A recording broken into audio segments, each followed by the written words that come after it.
I am excited to speak to our guest today. She's a nurse practitioner out of the California area. Please help me to introduce aesthetic injector, Christal. Hello.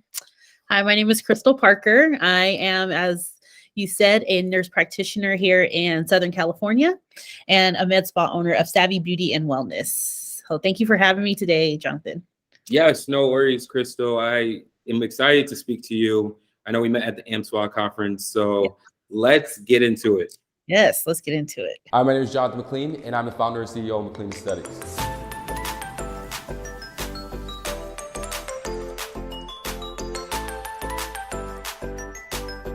Welcome to the dark side. Let's go.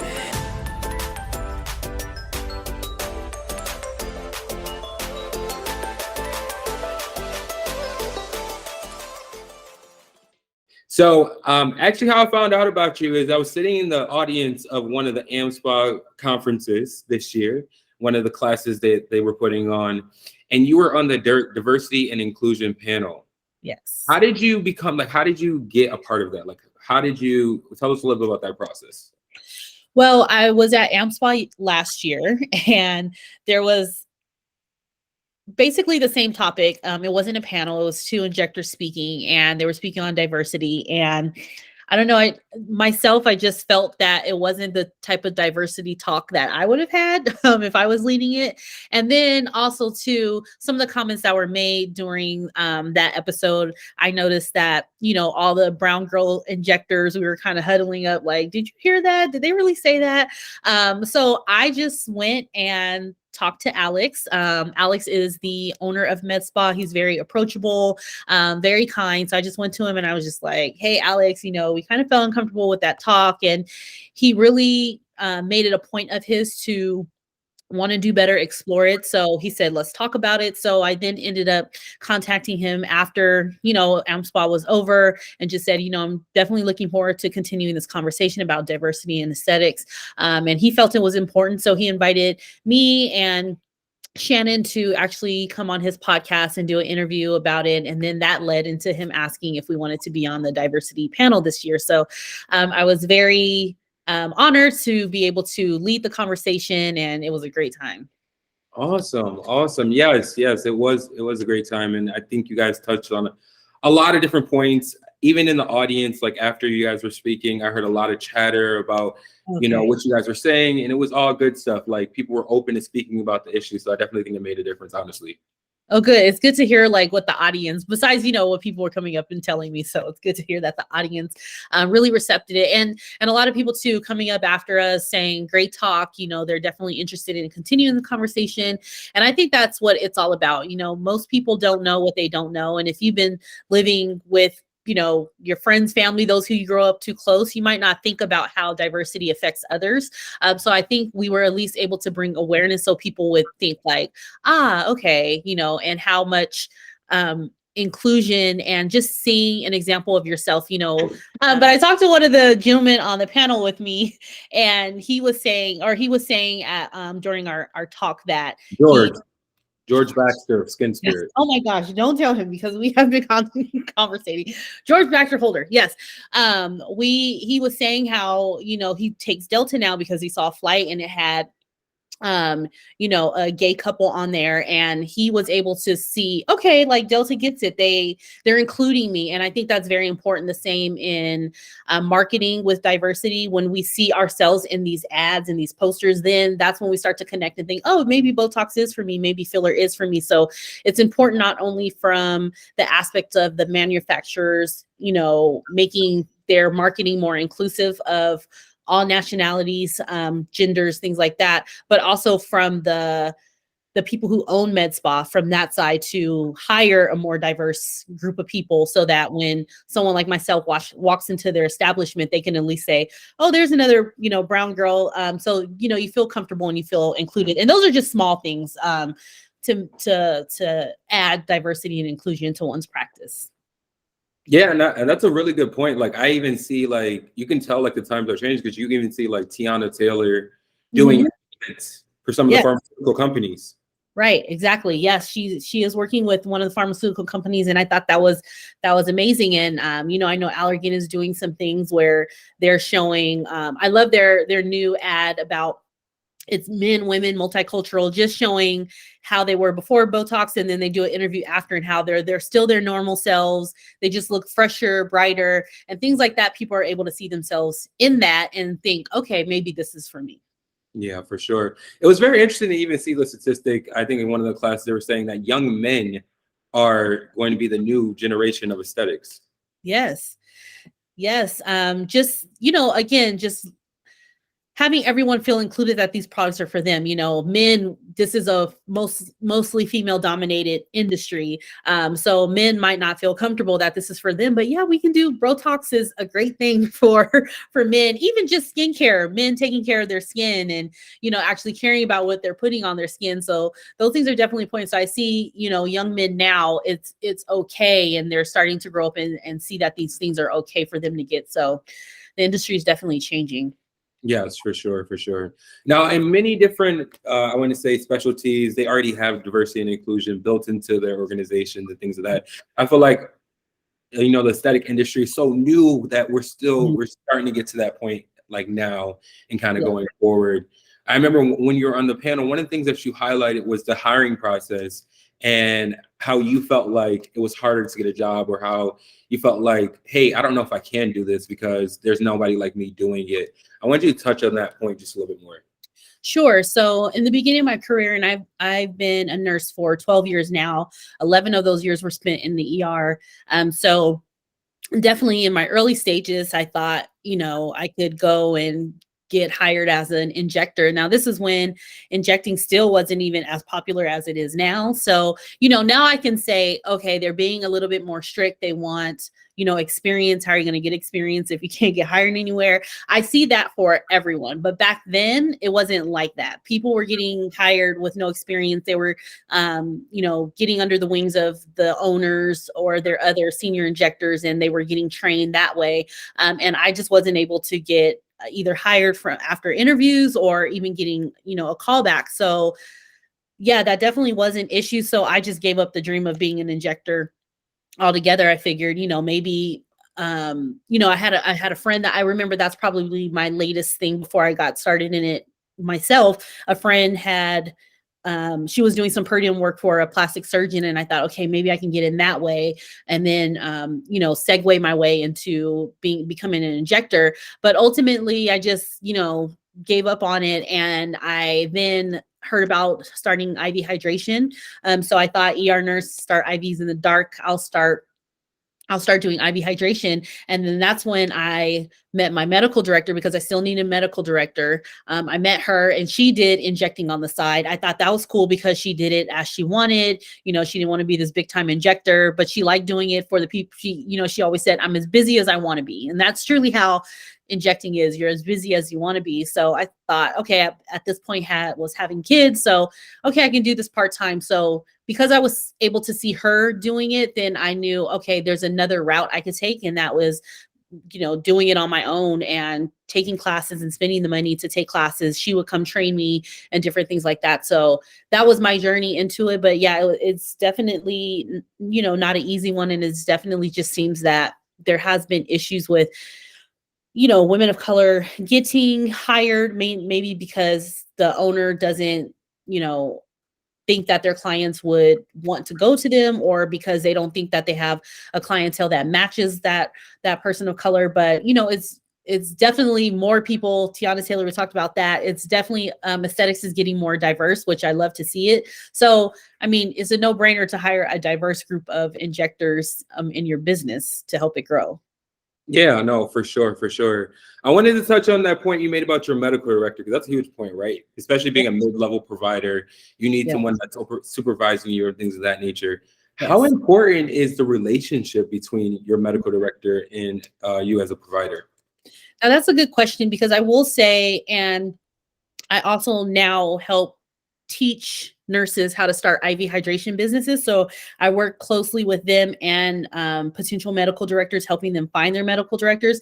Most medical directors, to be honest, is just kind of a name on the door. We meet with them. if they're a good medical doctor in general, they will vet that person to make sure they're at least credentialed and they at least have experience and know what they're doing. But after the doctor kind of trusts you, it's in the hospitals too. We have those doctor relationships where the doctor trusts us. We can kind of, hey, I'm going to order this for the patient, and they agree. So it's kind of the same thing in this industry. But I feel that I get so much value out of having a doctor who is actually there with me, cares. She calls, she asks how I'm doing. If it's, in the beginning, if it's a slow month, then, don't worry about sending the fee, just, work things out. So it's very important to me to have that close relationship with my medical director. Of course, if something goes wrong, I can definitely call her, bounce ideas off of her, things like that. So having the medical director who is actually there and cares about your business is very important, because you want them to be there if something were to go wrong on that end. But yeah, your medical director is very important. And I really like the bond and the relationship that we have. And she too also teaches doctors how to get out of traditional medicine, because she knows, just like nurses, doctors are burnt out too. So the relationship we have is really special. She really trusts me, and she really appreciates my position as a nurse practitioner. She doesn't look down on me or anything like that. So yeah, that's a very important relationship to have for your business. Nice. Should your medical director be training you? Does she train me? Should that be a requirement that people? So normally it's not. For medical directors, they at least have to show that they know the industry that you're in. So for instance, my medical director is a pediatrician by trade. Now she did go on to get into injecting and aesthetics. So she did take classes. So she's way more well-versed than someone else who might be like an internal medicine doctor. They can just take a course on Botox just so they can say that they know what it does, how much they should be injecting and things like that. But it doesn't necessarily mean that they know everything there is to know. So that is not a requirement that they have to train you. Most of them are not, especially if you're doing this on your own and you're kind of seeking out to find a medical director. You might not find one that is in the aesthetics industry. So that is not a requirement, but mine definitely did train me, especially in the beginning stages, to get me started. Awesome. For new injectors looking to get into the field, what are some tips that you can give them to kind of break in? Yes, so I would definitely focus on training. And see, this is my coaching hat again, because what happens is nurses who are looking to get in this field to, so they're taking what happens is nurses will take a class and thinking that one class is going to get them hired, and it's not. And then the other thing that happens is they take this class, and then after that, you don't have a medical director, so you can't even order products and you can't do anything with that class. So I always tell nurses to either wait to get hired. It might be okay to take a class if you're thinking that class could get your foot in the door. But if you're taking it thinking that you can inject after, you definitely can't.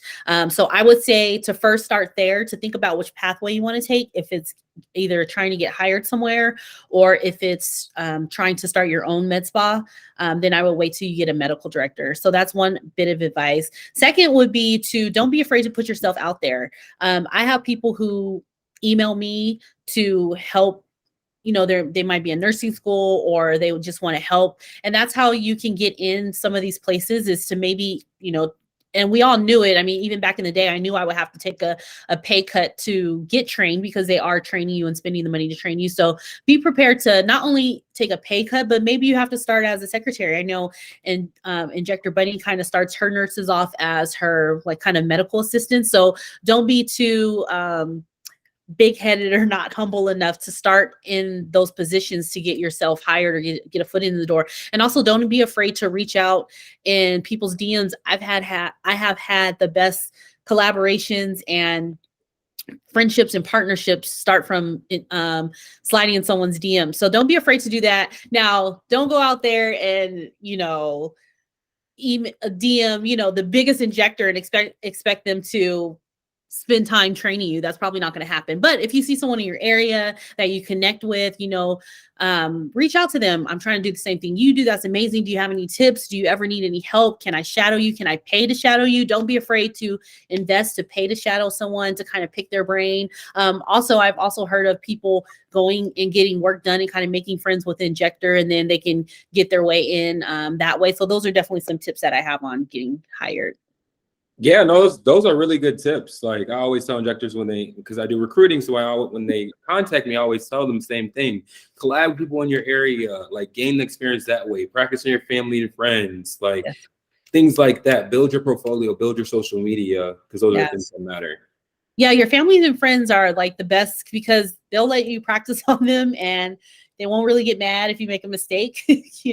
Most things in aesthetics are reversible. So definitely start with family and friends and inject them and really learn and study. I think people think that you get into injecting and then you take a class and then that's it. Like the deeper you get, the more you know that you have to study so much more and really know like these muscles and these arteries and veins that you don't want to hit. So definitely get invested, read books, and show yourself that you have the knowledge to get hired. For sure. Did you start a family of friends? Were they hesitant to let you try? No, they weren't. Okay. And that's the funny thing that I found. I posted that I was in. I remember my first Botox and filler class, and I posted that I was taking classes, and everyone was like, "Let me know when you're open," and or when you're taking clients. And I was thinking, you guys just saw that I just took my first class. So I thought that was surprising and shocking, but in a good way that people were like, okay, like, tell me when you're open. So yeah, especially if you're a nurse in a hospital, like those are your best, your nursing friends. I give them, discounts, a percentage off, in the beginning, they're for my first couple clients. So definitely don't be afraid to do that. Your coworkers and friends and family definitely are the first ones that will let you inject on them. Awesome. So one of the questions I'm asking all providers that I think is essential, especially in this industry being new, is for the providers that are experienced and been doing this for a while. How do you have what are the tips to having longevity in your career? Well, I'm still trying to figure that out because I am somewhat of a new injector myself. I've been injecting about 2.5 years now. But I definitely think it's the same as in the hospital. I started my kind of business career in a self-care brand that I created for nurses, and because I was a burnout ER nurse, and I've learned from being burnt out with that, you can easily go into business and be burnt out as well. You can easily go into injecting and being burnt out as well. So still having that free time and not, feeling like you have to inject 5 to 7 days a week. You definitely want to pace yourself. I think that's a way to have longevity. Building community and building friendships with your clients, following up with them, checking them is a way to checking in on them is a way to have longevity. And then to just continue your education. I think the more, like conferences like AMSPA we just went to and different trainings, that gets me like pumped up again, So I try to go to a few conferences and trainings a year because that kind of gets you pumped up when you're, feeling down, and then you can go and network with other injectors and hear what they're going through and realize you're not alone. So I think those are some tips for longevity in this field. Awesome. Amazing. So you now have your own company, correct? Yes. Savvy Beauty and Wellness. Yes. Tell us a little bit about that and kind of the challenges that you face opening your own business. Sure. So I was renting a room out of another med spa for the last 1.5 years, and then decided to move it closer to home and open up my own. So meeting people in the industry, I have had, people help me and give me tips and things like that. For me, starting on my own, I will say that what has been the hardest is kind of just always feeling like, am I doing this right? Because I'm kind of the only, I'm just going off of, people I talk to, classes I watch. I never worked in a med spa, so to really know the ins and outs of how that part works is kind of been a challenge for me. But again, reaching out, talking to people in my area, networking, making connections, and then actually seeing that I am doing it right. And I spend so much time thinking that I'm doing it wrong because I don't, I feel like as nurses, we preceptorship, those kind of things are very important to us because, and mentorship, because we kind of need to see how other people do it. We need to see how the other nurse greets their patient and how they kind of check the patient in, just to make us feel comfortable that we know that we're doing it right. So that has been a challenge for me. But what I've done, as I said, is just reach out to people and ask them, hey, I'm usually charging this much for Botox. I feel like I'm undercharging. Is that right? And then they'll tell me, or doing a shadow day and then seeing like, okay, I kind of do it like this. I can tweak my way of doing my consult a little bit different.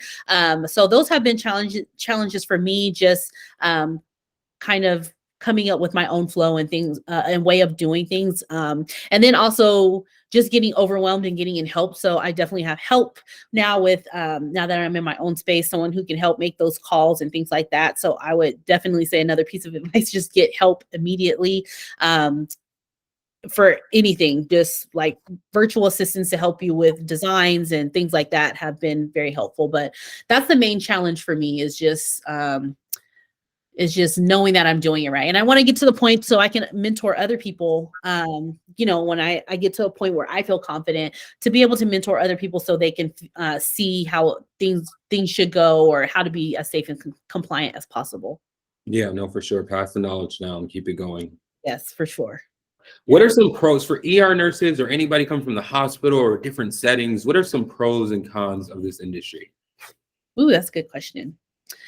So I can only speak from a med spa owner, because I do know nurses who make a killing, who are employed at med spas, and they make a killing. So cons would be from starting your own is just that fear, which as a business owner, to get over fear very quickly, but just the non-consistent paychecks. I'll say that I'm building my own business. So, it's not as, I know working 3 days at the hospital, I know how much my check is going to be.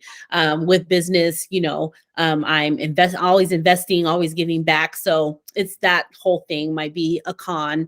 A pro, I make my own schedule. I select the clients that I want to see. I'm not burnt out like I was. I don't have to answer to anybody. I don't have to deal with management. There's just a million cons. A million pros that I can say. With the cons, I have learned that even though they're they could be cons, just of getting myself acclimated with business as a whole, they're still lessons. So I like to keep them as that. But just the cons in this industry, the pros definitely outweigh the cons. Just I guess, and then it's not really a con either, but that whole thing of, I'm a ER nurse, 11 years, know what I'm doing, could do it with my eyes closed sometimes. But with aesthetics, it's always new, it's always learning, it's always changing. So just that whole thing of feeling like a baby student nurse again is what I'm trying to say. But again, 11 years later, I could do it with my eyes closed. So that's what I'm expecting for this industry as well. Yeah, for sure. For sure. Are there any misconceptions in this industry? Yes. So misconception that this is easy work, because it's definitely not easy work. You're always going to have the fear that you did something wrong. But I think misconceptions, I think that's one of the biggest ones, is that this is the lighter side of nursing. We do call it the lighter side of nursing because it is a lot of fun, but it isn't easy. It isn't easy by any means, especially you're dealing with people's face. And that is kind of one of the things that I worried about, which I kind of talked myself like, I don't want to really deal with that clientele, the people who always want perfection. But I have learned that really setting them up, educating your patients, and really telling them what they can and cannot expect, that you can't make everything perfect. I might be able to get that line, but I probably won't be able to get that line. And that kind of sets them up to where they're at ease and they're not always seeking perfection. I think that's one of the a misconception, that you're just going to have all these vain and super critical patients. And I found that with talking to them and educating, that kind of eases that misconception that I had about the patient population, at least. No, I feel you. I can definitely understand. Yeah. Now, I've been hearing a lot about this word, global perspective. Every conference, global perspective. You need to have a global perspective when it comes to patients and different cultures and things like that. Tell me how important that is and kind of your thought process on that. I think it's very important because you want to know how to treat every patient. So you definitely want to know what patient populations, what things they like. But it just starts by asking. I think a fear of, especially I'll say African American patient population, is they don't want to look different. They don't want to look westernized.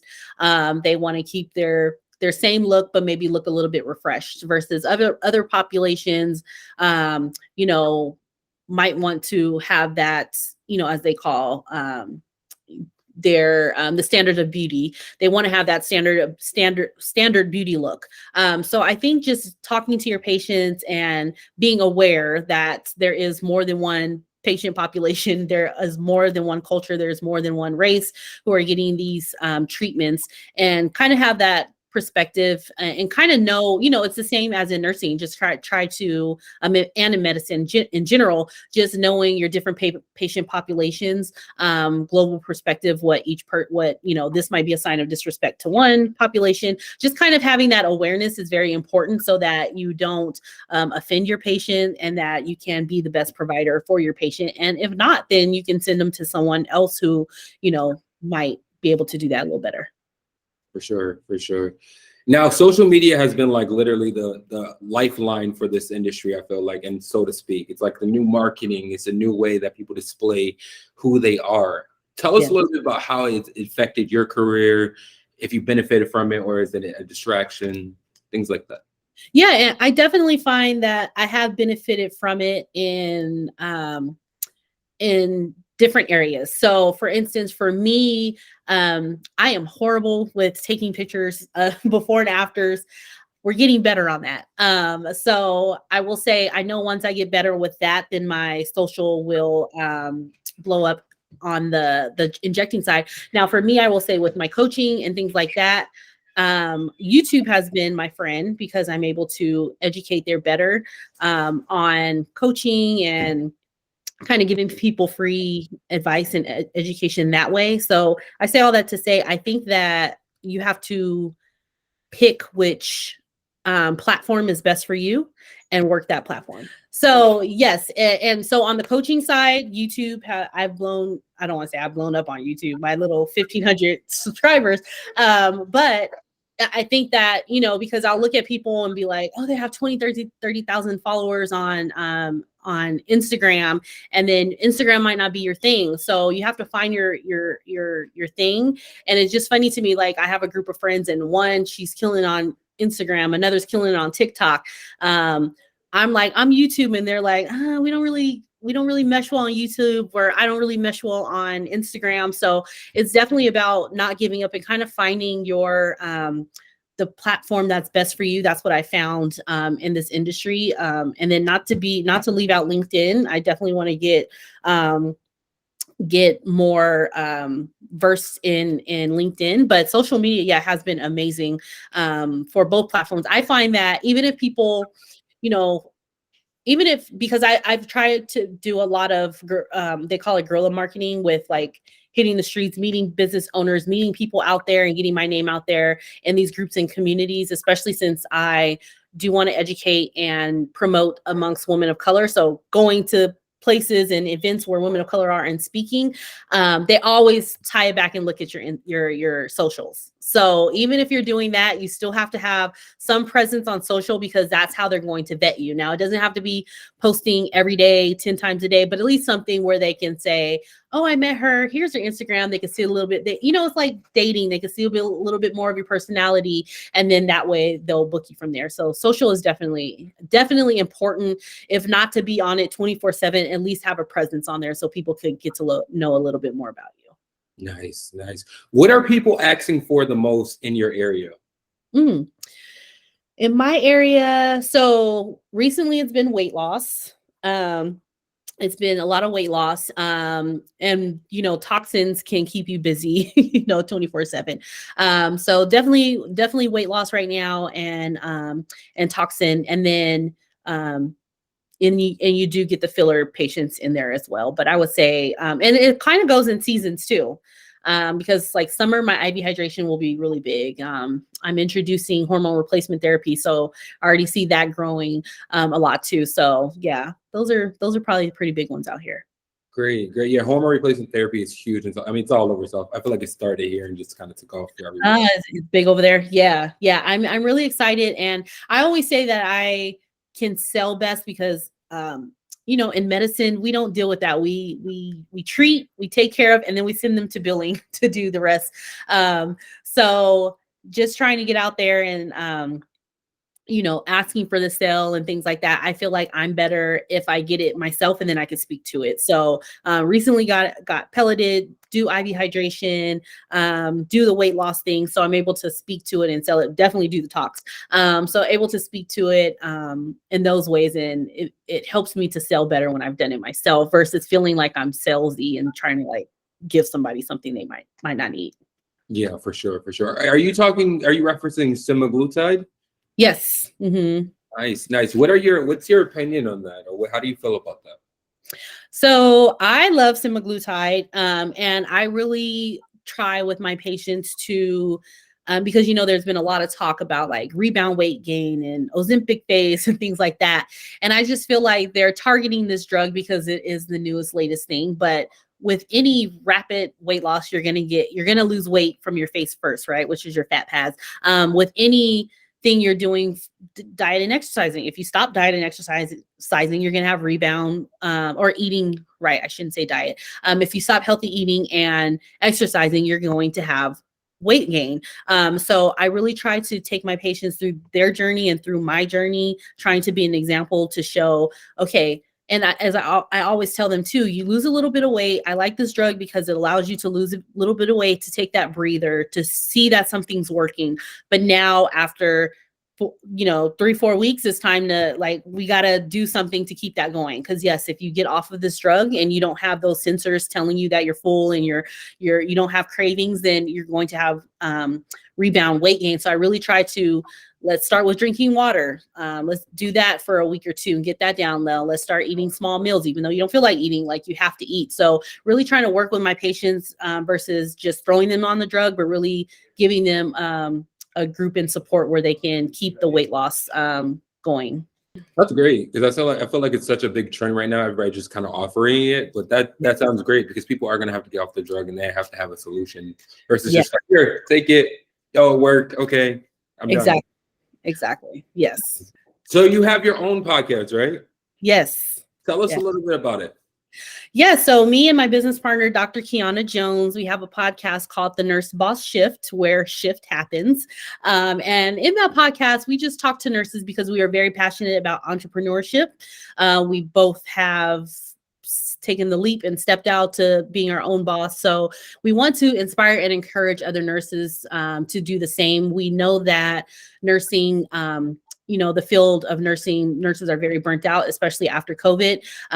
They flirt with the idea of entrepreneurship, but really we're scared. We have these roadblocks like fear, finances. How am I going to have a 401k if I'm not working at a hospital? Like, people do it all the time. How am I going to have healthcare and benefits? So really just helping nurses with the mindset shifts of you can be an entrepreneur. I think that every nurse should have a side business, even if you aren't full-fledged, because we get killed in taxes every year.